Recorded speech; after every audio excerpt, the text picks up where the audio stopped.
بني الإسلام على خمسة أركان في الدين صوم وصلاة وزكاة حج والشهادتين وبركاته.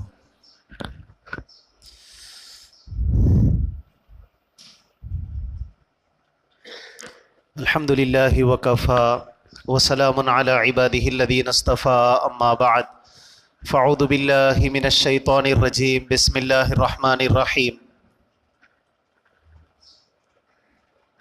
إذ يتلقى المتلقيان عن اليمين وعن الشمال قعيد ما يلفظ من قول إلا لديه رقيب عتيد صدق الله العظيم.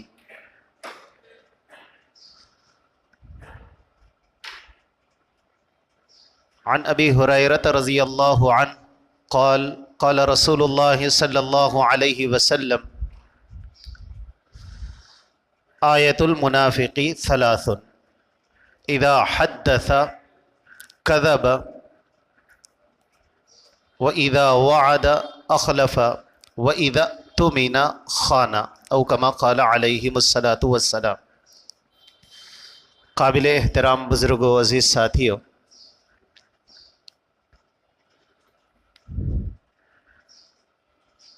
قرآن کریم کی جو آیت کریمہ ابھی پڑھی گئی ہے، اس میں اللہ تبارک و تعالی نے ارشاد فرمایا ما یلفظ من قول الا لدیہ رقیب عتید. آیت کا ترجمہ تو صاف ہے کہ آدمی کوئی اس بات زبان سے نہیں نکالتا ہے، پر اللہ تعالی فرشتوں کو متعین فرما چکے ہیں من قول الا لدیہ رقیب عتید. مثال بھی دی بڑی اچھی، جیسے آپ نے شکار کے موقع پر دیکھا، بلی جب شکار کرتی ہے وہ چوہے پر جھپٹنا چاہتی ہے، تو آپ نے بلی کا شکار کرنے کا انداز دیکھا کہ وہ اپنے جسم کو پیچھے رکھتی ہے، سامنے دونوں ہاتھ اور پورے جسم کا وزن پیچھے رکھتی ہے، اور وہ طاق میں ہوتی ہے، جیسے ہم اردو زبان میں کہتے ہیں گھات لگانا. بلی گھات لگائے بیٹھی ہے، اور پھر جیسے ہی شکار اس کا آ جائے فوراً جھپکتی ہے. فرشتوں کے تعلق سے فرمایا کہ آدمی زبان سے بات نہیں نکالتا، پر وہ اس کو لپک لیتے ہیں. مثال کے لیے میں نے بتایا جس طرح بلی اپنے شکار پر جھپٹا مارتی ہے، ایسے ہی فرشتے کوئی بات چھوڑتے نہیں ہیں. ما یلفظ من قول، کوئی بات ہو، الا لدیہ رقیب عتید، پر وہ حساب میں آ جاتی ہے، کاؤنٹنگ میں آ جاتی ہے، وہ درج ہو جاتی ہے رجسٹر میں بذریعہ فرشتوں کے. اب یہاں بات سے چاہے اچھی بات ہو یا بری بات، دونوں باتیں، اس آیت سے مجھے جو سبق دینا ہے وہ یہ ہے کہ انسان جھوٹ سے بچے.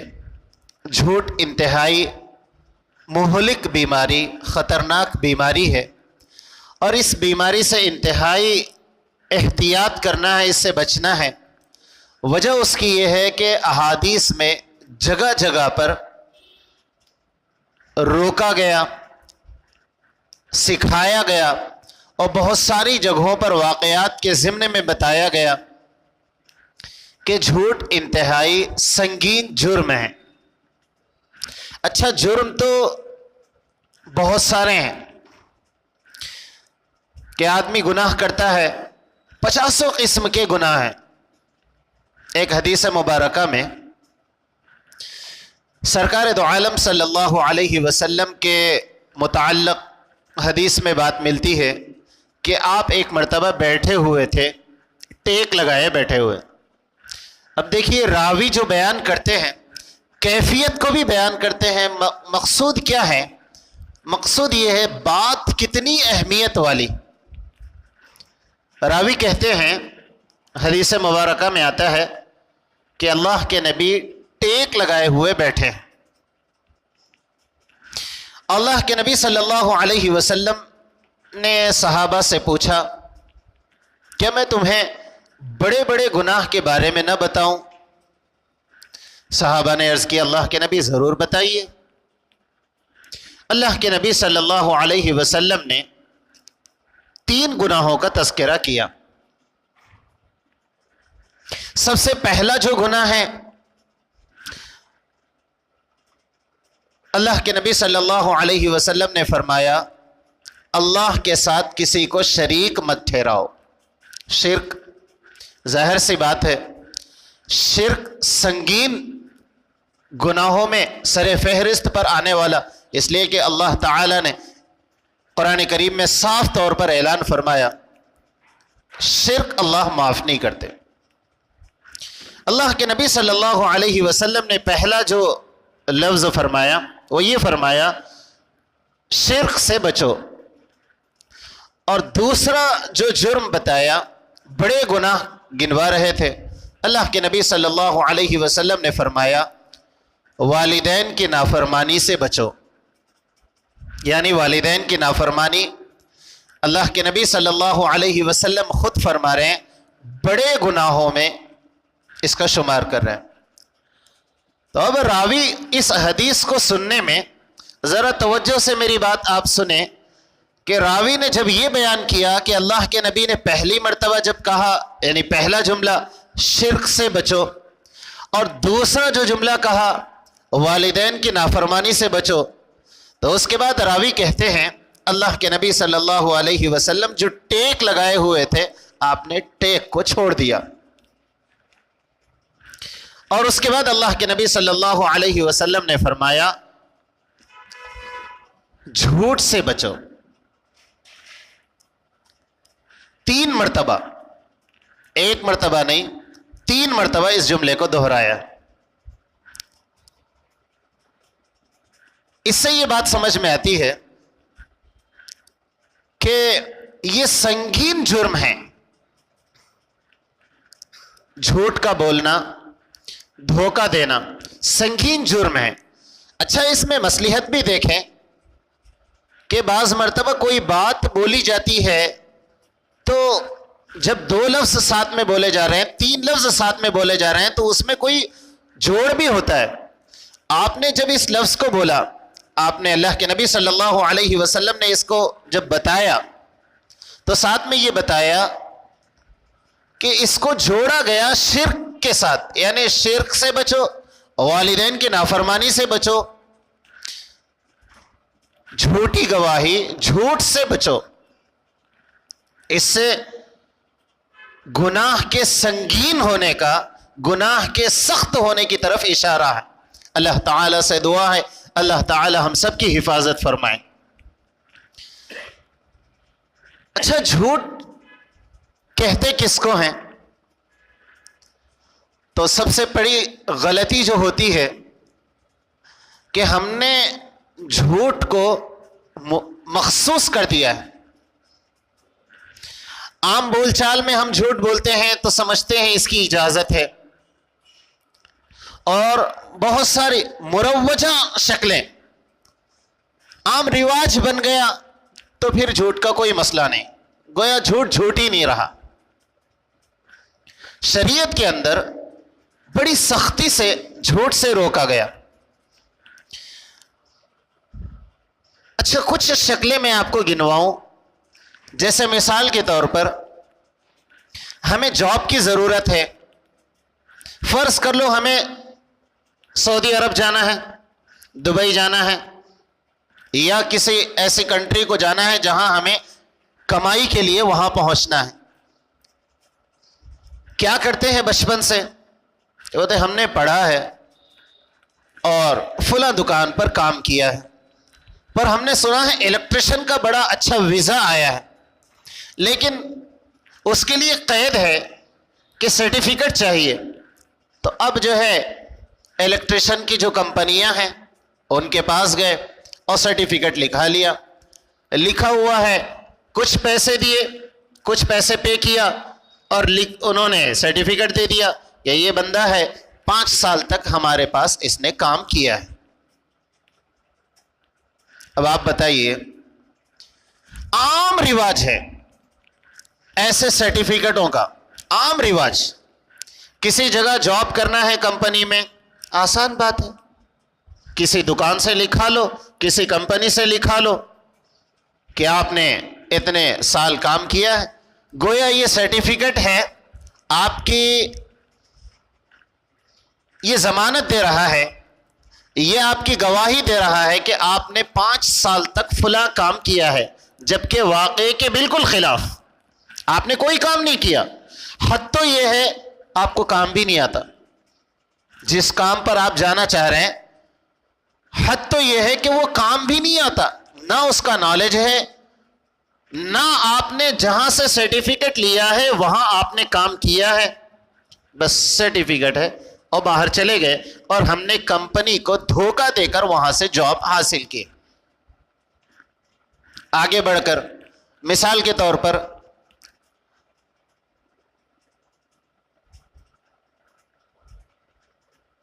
کوئی آدمی آیا اور اس نے یہ کہا کہ میں غریب ہوں۔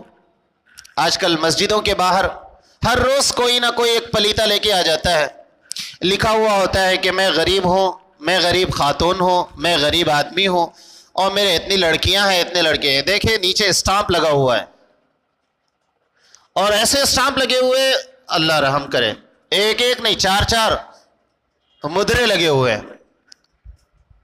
اور دستخطیں لگی ہوئی، اور پتہ چلا کہ جو اسٹامپ لگا ہے لگانے والے کچھ نہیں معلوم واقعتاً اس کی کوئی کیفیت ہے یا نہیں۔ ایک صاحب جو ہے رسید چھپانے آئے، اور خود میرے نظروں کے سامنے، میں پرنٹنگ پریس پر ہوں، رسید چھپانا ہے، اور وہ دوسرے علاقے بہار وغیرہ کی رسید ہے، اور بڑے اللہ والے ہیں، داڑھی ہے، سب کچھ ہے، چھپا رہے ہیں، کیا ہے؟ اور پرنٹنگ پریس والے کو بول رہے ہیں دیکھو ذرا آپ کا ایڈریس مت لکھو، وجہ کیا ہے بھائی؟ نہیں وہ اچھا نہیں دکھتا نا، میں دوسرے علاقے کا ہوں، وہاں سے آیا، رسیدہ ختم ہو گئے، اب آپ ایڈریس مت لکھو، میں جو بول رہا ہوں وہ میٹر لکھ دو۔ اب یہ رسید بک چھپ رہی ہے، صحیح ہے یا غلط؟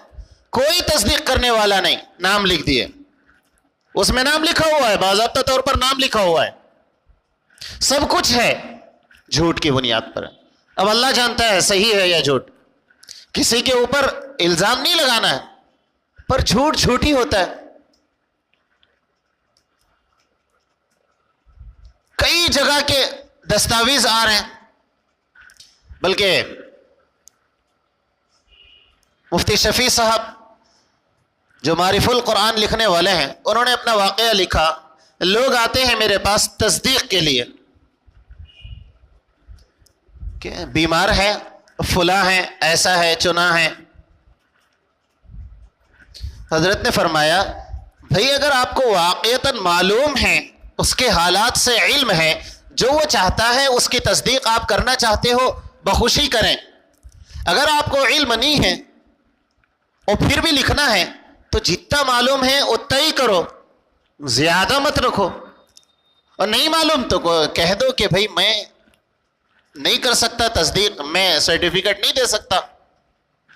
اچھا آگے بڑھ کر ہمارے پاس چونکہ ہمارے علاقے میں کروٹلے کے اندر ہر آدمی ہر گھر سے کوئی نہ کوئی باہر ہے، باہر ممالک میں ہے، ہر گھر سے ہے، تو چونکہ مروجہ شکلیں ہیں جس کو ہم جھوٹ سمجھتے ہی نہیں۔ مثال کے طور پر آدمی چھٹی لے کر باہر سے آیا ہے، 2 مہینے کی چھٹی تھی، 2 مہینے مکمل ہو گئے، اب اس کو ٹائم بڑھانا ہے، اس کو 1 مہینہ اور چاہیے، اس نے میڈیکل سرٹیفکیٹ بنایا اور بھیج دیا۔ میڈیکل سرٹیفکیٹ کیسا؟ بولے کمپنی ہے نا، وہ کمپنی کو اگر میں بولا 2 مہینے ہو گئے اور 1 مہینہ رہنا چاہ رہا ہوں، ظاہر سی بات ہے ان چھٹی نہیں دیتی، اور بجائے اس کے میڈیکل سرٹیفکیٹ لگا دو، لکھا ہوا کیا رہتا؟ ظاہر سی بات ہے میڈیکل سرٹیفکیٹ کس کو کہتے ہیں؟ جس میں لکھا ہوا رہتا ہے بھائی بندہ بیمار ہے، وہ سفر نہیں کر سکتا، سفر پر قادر نہیں ہے، 1 مہینے کے لیے اسے چھٹی چاہیے۔ اب آپ بتاؤ کیا یہ جھوٹ نہیں ہے؟ صاف جھوٹ ہے اور دستاویز میں ہے، حد کر دی جھوٹ کی۔ تو ایک بزرگ کا واقعہ لکھا ہوا ہے کہ ان کے سامنے بیٹھے ہوئے تھے تو یہی واقعہ سامنے آیا میڈیکل سرٹیفکیٹ کا، تو حضرت نے فرمایا ارے بھائی یہ جھوٹ ہے۔ تو چونکہ وہ اللہ والے تھے، یعنی دیندار تھے، گھر سے جاب کرتے تھے، کوئی عالم دین نہیں، عام آدمی ہے لیکن دیندار ہے، تو انہوں نے کہا حضرت اب یہ بھی جھوٹ ہے، مجھے پتہ نہیں تھا۔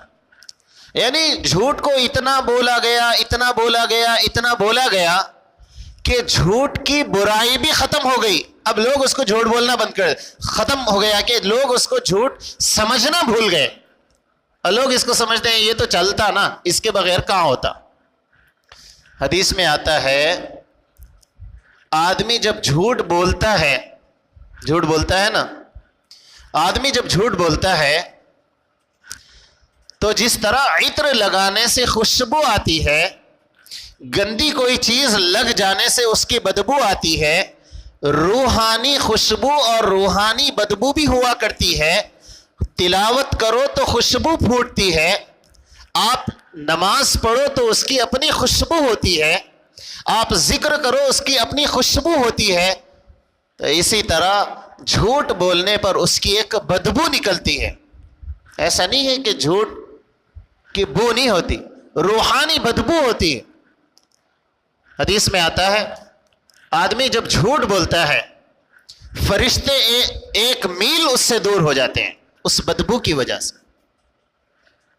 سمجھ میں آیا اس کی نحوست اور اس کی بدبو، اس کی گندگی فرشتوں کو دور کر دیتی ہے۔ اب آپ اندازہ لگائیں کتنی بڑی جو ہے قبیح چیز ہے جھوٹ کا بولنا۔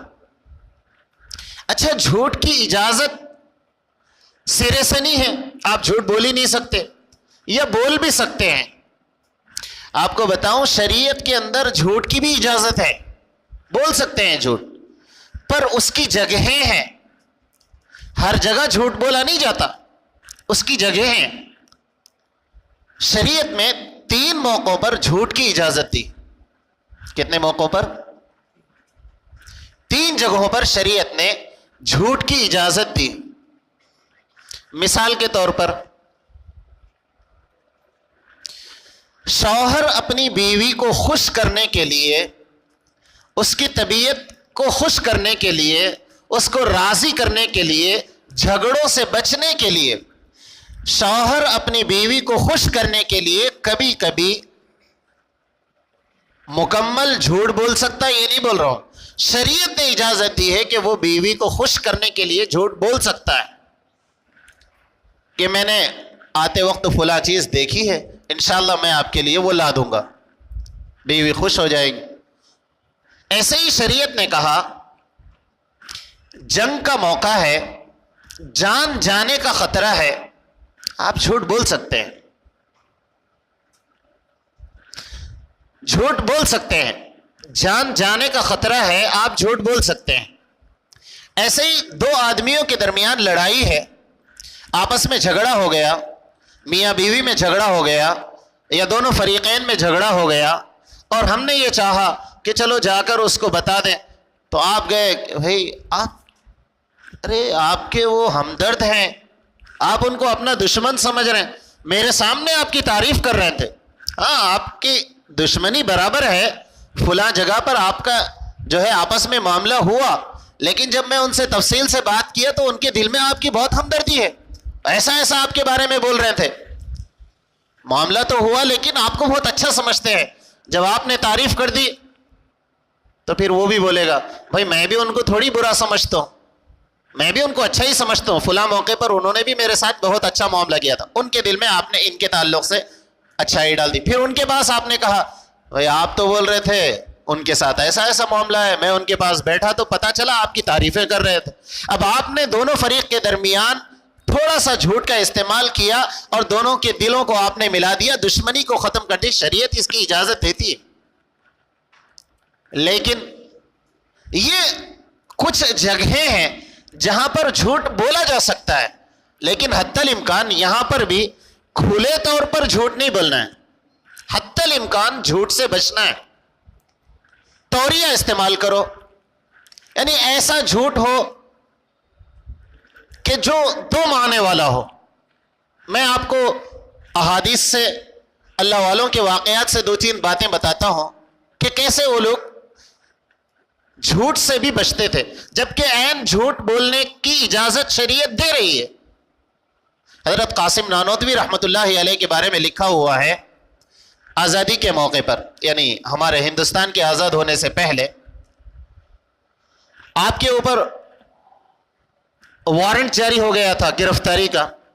مولانا قاسم نانوتوی رحمۃ اللہ علیہ سب جانتے ہیں، دارالعلوم دیوبند کے بانی ہیں، بہت بڑے اللہ والے ہیں، اور وارنٹ جاری ہو گیا گرفتاری کا۔ تو اب انگریز آئے، مسجد میں پتہ ہو چلا کہ مسجد میں ہیں، تو مسجد میں گھس گئے۔ اب آپ اندازہ لگائیے، اللہ والے جھوٹ بولنے کا موقع بھی ہے اور جھوٹ بولنے کی شریعت اجازت بھی دے رہی ہے، تو کیسے اختیار کرتے ہیں؟ انگریز آئے اور انہوں نے حضرت قاسم نانوتوی رحمۃ اللہ علیہ سے کہا کہ تم قاسم کو جانتے ہو؟ چونکہ یہ انگریز ہے، یہ جانتے نہیں تھے یہ عالم کون ہے، اور ان کے دماغ میں یہ تھا کہ بڑے عالم کے بارے میں وارنٹ جاری ہوا ہے تو بڑا جبہ قبہ ہوگا اور ایسے ہوں گے ایسے ہوں گے۔ اب حضرت تو سادے سیدھے لنگی پہنے ہوئے سادہ لباس مسجد میں تھے۔ اب انگریز نے پوچھا کہ تم قاسم کو جانتے ہو رحمہم اللہ؟ تو 2 قدم بازو ہٹے اور انہوں نے کہا ابھی یہی تھے۔ کیا فرمایا؟ ابھی یہی تھے۔ اور انگریز سمجھا کہ تھوڑی دیر پہلے مسجد میں تھے، کہیں چلے گئے تو پھر فوراً تلاش کے لیے باہر نکل گئے۔ اس کو کہتے ہیں توریہ، یعنی آپ کچھ بولو، اس کے 2 معنی نکلے، آپ صحیح معنی استعمال کرو، سامنے والا کچھ الگ سمجھ جائے۔ اگر ایسا موقع ہے کہ جھوٹ بولنے کی شریعت اجازت بھی دیتی ہے اور آپ کو جھوٹ بولے بغیر کام نہیں چل سکتا، آپ کی جان کے اوپر کوئی باری آ رہی ہے، تو اللہ والے ایسے توریہ استعمال کرتے تھے۔ جھوٹ بھی ایسا ہوتا ہے، بلکہ حضرت گنگوہی رحمۃ اللہ علیہ کے بارے میں بھی لکھا ہوا ہے، اسی موقع پہ، اسی اثنا میں، چھوٹی چھوٹی عدالتیں، انگریزوں نے اس وقت چھوٹی چھوٹی عدالتیں قائم کی تھی، اور جن کے اوپر شبہ ہوتا ان کو پکڑتے، وہی عدالتیں فیصلہ کر دیتی، اور کئی علماء اکرام کو سولی پر چڑھا دیا گیا تھا۔ اسی اثنا میں حضرت گنگوہی رحمۃ اللہ علیہ پر بھی جو ہے آپ کی گرفتاری کا بھی مسئلہ آیا، بلکہ گرفتار ہو گئے۔ معاملہ یہ تھا کہ آپ کے پاس کچھ بندوقیں ہیں، بھائی آزادی کا موقع چل رہا ہے، ہندوستان کی آزادی کا موقع ہے، سب حصہ لے رہے ہیں۔ تو انگریز نے پوچھا آپ کے پاس ہتھیار ہے؟ تو اب چونکہ حضرت اگر بول دیے کہ میرے پاس ہیں تو جان کا خطرہ ہے، تو حضرت نے تسبیح جیب سے نکالی اور فرمایا میرا ہتھیار تو ہے، میرے پاس ہتھیار تو ہے، چونکہ یہ تسبیح جو ہے یہ ہتھیار ہے شیطان سے بچنے کا، یہ جنت میں جانے کا ذریعہ ہے تسبیح، اسی کے ذریعے سے آدمی کہاں سے کہاں مقام حاصل کرتا ہے۔ تو حضرت نے یہ نہیں کہا کہ میرے پاس ہتھیار نہیں ہے، حضرت نے فرمایا میرے پاس یہ ہتھیار ہے۔ سچ بھی ہو گیا، جھوٹ سے نجات بھی مل گئی۔ اور اتنے میں ایک صاحب نے دیکھا کہ حضرت کے ساتھ سوال جواب ہو رہے، تو وہ فوراً بھاگتے ہوئے، اور اس نے کہا ہمارے مؤذن ہیں، مؤذن، کتاب میں ایسا ہی لکھا ہوا ہے، اس کو مؤذن بولنے نہیں آتا تھا، اس نے کہا ہمارے مؤذن ہیں، مؤذن۔ تو پھر انگریز نے کہا اچھا یہ مؤذن صاحب ہے، چھوڑ دو، ہم کوئی اور سمجھے تھے، چھوڑ دو۔ یہ ہوتا ہے، یعنی آدمی جھوٹ بول سکتا ہے، عین موقع ہے، پر جھوٹ نہیں۔ بلکہ اس سے آگے بڑھیں، اللہ والوں کے واقعات تو بے شمار لکھے ہوئے ہیں، بے شمار۔ صدیق اکبر رضی اللہ تعالیٰ عنہ کا واقعہ سنا دو، حضرت ابو بکر صدیق رضی اللہ تعالیٰ عنہ، کہ آپ نے سنا کہ ہجرت کا موقع ہے اور اللہ کے نبی مدینہ منورہ ہجرت کر رہے ہیں، اور اللہ کے نبی صلی اللہ علیہ وسلم کے ساتھ وہ ہستی تھی صدیق اکبر رضی اللہ تعالیٰ عنہ۔ جب آپ چلیں تو مکہ کے مشرکین نے اعلان کیا کہ جو بھی محمد کو پکڑ کر لائے گا صلی اللہ علیہ وسلم، ہم 100 اونٹ انعام میں دیں گے، اب سب بھاگے، جس کو معلوم تھا انہیں بھی بھاگا، جو پہچانتا تھا انہیں بھی بھاگا، لیکن 100 اونٹ اس زمانے کی بہت بڑی قیمت ہوتی تھی۔ تو ایک صاحب جو حضرت ابو بکر صدیق رضی اللہ تعالیٰ عنہ کو پہچانتے تھے، وہ سامنے سے آئے اور انہوں نے کہا یہ آپ کے ساتھ کون ہے؟ اس لیے کہ جو بھی نیا آدمی آ رہا تھا وہ اللہ کے نبی صلی اللہ علیہ وسلم کو پہچانتا نہیں تھا۔ اب حضرت صدیق اکبر رضی اللہ تعالیٰ عنہ کا چونکہ وہ پہچان والا آدمی تھا، تو اس نے حضرت ابو بکر سے سوال کر لیا یہ کون ہے؟ اگر بتا دیتے نبی ہے تو پکڑنے کا مسئلہ ہو جاتا۔ تو آپ نے فرمایا ھذا الرجل یہدینی السبیل، یہ آدمی ہے جو مجھے راستہ دکھاتا ہے۔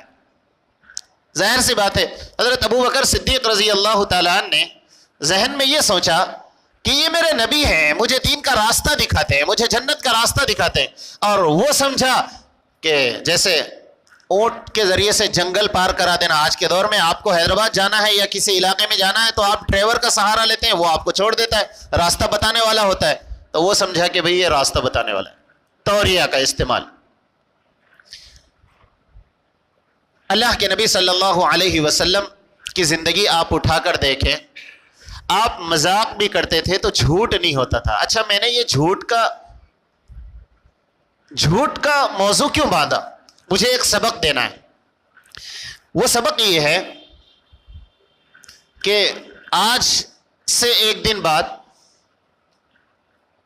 اپریل کا مہینہ شروع ہونے والا ہے، اور جیسے ہی اپریل کی پہلی تاریخ ہوگی، اپریل فول کے نام سے ہزاروں کروڑوں اربوں جھوٹ بولے جائیں گے، پر بولو یا اور کوئی چیز ہو۔ اور ایسے ہی جو ہے اللہ کے نبی صلی اللہ علیہ وسلم کی زندگی کے کچھ واقعات کو آپ لے لیں، میں نے بارہا ان واقعات کو سنایا ہے کہ اللہ کے نبی صلی اللہ علیہ وسلم مذاق بھی کرتے تو جھوٹ نہیں بولتے۔ ہم بولے بھائی میں جھوٹ کہاں بول رہا ہوں، مذاق کر رہا تھا اس لیے ایسا بولا، تو کیا مذاق میں جھوٹ کی اجازت ہے؟ اللہ کے نبی صلی اللہ علیہ وسلم کی آپ زندگی اٹھا کر دیکھیں، وہ واقعات بڑے مشہور ہیں۔ ایک صحابی نے کہا یا نبی اللہ مجھے اونٹ دے دیجئے سواری کے لیے۔ اللہ کے نبی صلی اللہ علیہ وسلم نے کہا میں اونٹ نہیں دوں گا، اونٹ کا بچہ دوں گا، میں بچہ دوں گا۔ تو وہ صاحب اللہ کے نبی میرے کچھ دور جانا ہے اور میں پیدل نہیں چل سکتا، پھر یہ بچے کو لے کے کہاں جاؤں؟ اللہ کے نبی صلی اللہ علیہ وسلم نے فرمایا ہم اونٹ تو آپ کو بڑا ہی دیں گے لیکن وہ کسی نہ کسی کا تو بچہ ہوگا نا۔ اللہ کے نبی صلی اللہ علیہ وسلم مذاق بھی کرتے تو سچائی کے ساتھ ہوتی، جھوٹ نہیں ہوتا، تو مذاق ایسا کرو جس میں جھوٹ نہ ہو۔ اس بوڑھیا کا واقعہ بڑا مشہور ہے، یہ اللہ کے نبی صلی اللہ علیہ وسلم سے سوال کیا تھا اللہ کے نبی کیا میں جنت میں جاؤں گی؟ میرے لیے دعا کر دیجئے کہ میں جنت میں جاؤں۔ اللہ کے نبی نے فرمایا بوڑھیاں جنت میں نہیں جائیں گی۔ مذاق تو ہے نا، بوڑھیاں جنت میں نہیں جائے گی۔ اب وہ رونا شروع کر دیں، بھائی میں اللہ کے نبی بول دیے کہ میں جنت میں نہیں جاؤں گی۔ اللہ کے نبی صلی اللہ علیہ وسلم نے فرمایا کہ تم جنت میں تو جاؤ گی، جوان ہو کر جاؤ گی، بڑھاپے کی حالت میں جنت میں نہیں جاؤ گی، اس لیے کہ جنت میں سب جوان ہوتے ہیں نا۔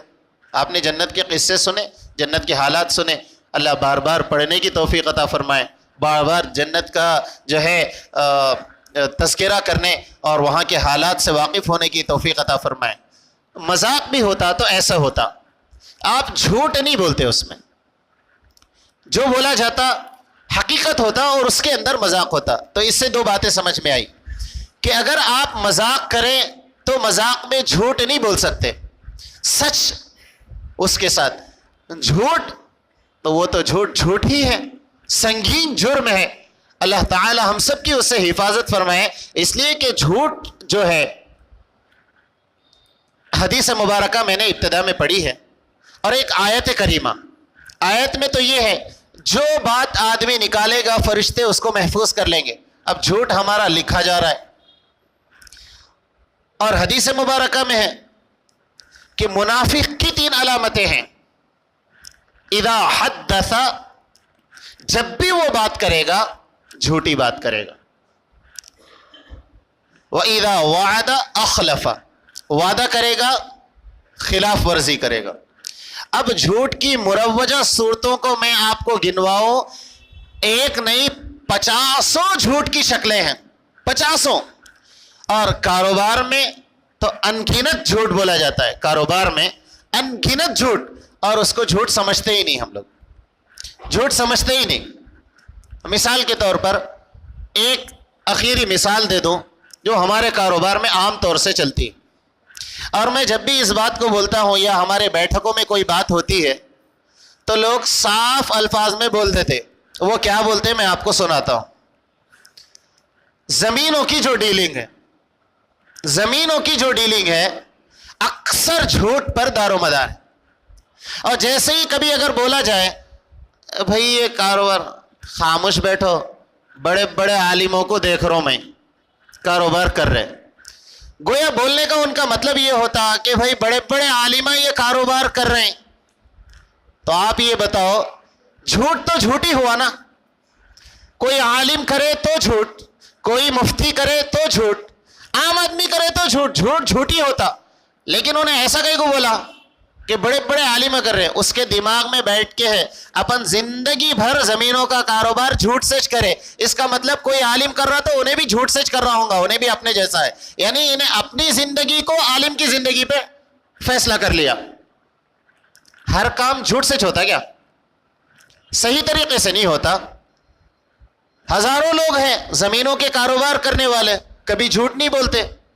لیکن چونکہ ان سب سے بڑا جھوٹا ہے اور انہیں سمجھا زمین کا کاروبار بولے تو جھوٹ سچ ہوتا، اپن ہر ڈیل جھوٹ، جتنی بھی ڈیل کرے سب جھوٹ سچ کرے. اب اس کے دماغ میں بیٹھ گیا زمینوں کا کاروبار بولے تو جھوٹا کاروبار. اب اس میں اللہ والا کر رہا تو انہیں بھی جھوٹا، عالم دین کر رہا انہیں بھی جھوٹا، دنیا میں یہ کاروبار میں کوئی بھی قدم رکھا تو جھوٹا. اس لیے انہیں فوراً یہ بولا میں جھوٹ نہیں بولتا بول کے نہیں بولا، فوراً کیا بولا؟ وہ مفتی صاحب کر رہے نا پھر. تو ان کو جا کے پوچھے تم کبھی انہوں جھوٹ بول رہے نہیں بول رہے. یعنی اس کے دماغ میں یہ بیٹھ کے ہے کہ یہ کاروبار بغیر جھوٹ کے نہیں چل سکتا. اگر آپ کے دماغ میں یہ بیٹھ کے ہے کہ یہ کاروبار بغیر جھوٹ کے نہیں چل سکتا تو میں آپ کو بولتا ہوں آپ وہ کاروبار چھوڑیے، وہ حرام ہے آپ کے لیے. جو کر سکتا اس کو کرنے دیجیے. آپ کے دماغ میں یہ بیٹھ کے ہے میں نہیں کر سکتا اس لیے کہ اس کے بغیر، جھوٹ کے بغیر یہ کاروبار نہیں چل سکتا، تو آپ جہنم کہیں کو خرید رہے ہیں. کاروبار تو کروڑوں ہیں دنیا میں، وہی کاروبار کرنا. اور آپ کے دماغ میں ہے بغیر جھوٹ کے نہیں چلتا تو آپ کاروبار بدلو، جو کر رہا کرنے دو، آپ بدلو. آپ کے دماغ میں یہ بیٹھ کے ہے کہ بغیر جھوٹ کے نہیں چلتا، تو جب نہیں چلتا تو آپ کاروبار بدلیں. اس لیے کہ آپ جس چیز کو خرید رہے ہیں وہ جہنم ہے. تھوڑے سے پیسوں کے لیے جہنم کو خریدنا یہ کوئی عقل مندی کا سودا نہیں ہے. اللہ تعالیٰ سے دعا ہے اللہ تعالیٰ ہم سب کی حفاظت فرمائے. اخیر میں پھر میری پوری بات کا خلاصہ یہی ہے، چاہے اپریل پھول کے نام سے ہو یا کسی اور نام سے ہو یا کسی اور کاروبار کے طریقے پر ہو، ہم جھوٹ سے بچیں. بہت ساری مرتبہ ہمیں نہیں معلوم ہونے کی وجہ سے بھی ہم جھوٹ بول